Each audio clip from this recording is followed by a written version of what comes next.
ஒரு சதுரத்தின் உள்வட்டம் மற்றும் வெளிவட்டம் ஆகியவற்றின் பரப்பளவுகளின் விகிதத்தை காண்கன்னு கேட்டிருக்காங்க. ஒரு சதுரம் இருக்குது, அதனுடைய பக்க அளவை வந்து நம்ம ஏன்னு எடுத்துக்கிறோம். அந்த சதுரத்துக்கு உள்ளார ஒரு வட்டம் இருக்குது, அதனுடைய ரேடியஸ் வந்து ஸ்மால் ஆர்.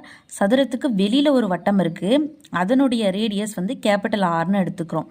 இப்போது கேபிட்டல் ஆர் நமக்கு வேணும் அப்படின்னா அந்த சதுரத்தினுடைய டயகனல் இருக்கு இல்லையா, அந்த டயகனலில் பாதி தான் வந்து வெளிவட்டத்தினுடைய ரேடியஸாக இருக்கும்.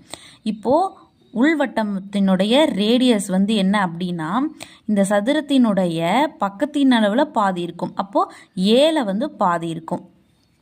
உள்வட்டத்தினுடைய ரேடியஸ் வந்து ஏல பாதி, அதனால A/2.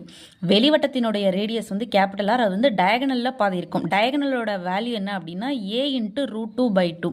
√2வும் இங்கே இருக்கிற 2வும் கேன்சல் ஆகும் பொழுது A/√2ன்னு கிடைக்கும்.